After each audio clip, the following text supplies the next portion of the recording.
ماچولند چیه؟ ماچو یا مچو با ریشه لاتین یعنی مرد سالار. ماچولند یعنی سرزمین نابرابری جنسیتی. ماچولند دنیای امروز ماست، جایی که نه تنها جنسیت به دوتایی زن و مرد محدوده که سکسیسم و جنسیت زدگی به چالش هر روزه تبدیل شده. ماچولند برای همصدای کسایی ساخته شده که میخوان دنیای برابر داشته باشن، برای افزایش حساسیت، آگاهی و پاسخگویی. اینجا یه سایت پر از خبر، مقاله تحلیلی یا بیانیه نیست. اینجا باید کاری کرد.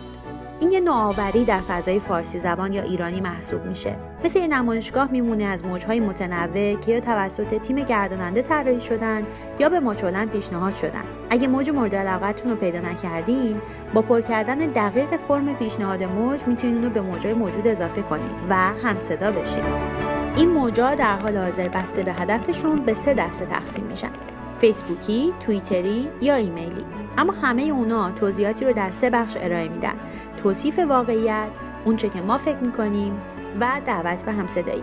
در موجای فیسبوکی خیلی ساده میتونید با 2 تا کلیک پیامی که از پیش آماده شده روی دیوار هدف موجتون منتشر کنید. کلیک اول برای کپی کردن پیام و دومی رفتن به صفحه فیسبوک.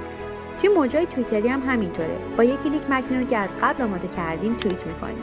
توی موجای ایمیلی فقط کافیه که اسمتون و آدرس ایمیلتون رو وارد کنین تا متن ایمیلی رو که از قبل آماده کردیم از طریق ماچولند برای آدرس گیرنده بفرستید. به همین سادگی. یادتون باشه قرار نیست با تمام موجا موافق باشید.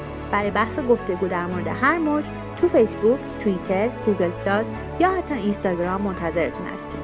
ماچولند یعنی سرزمین نابرابری جنسیتی. اشغالش کنیم با چند تا کلیک ولی مؤثر.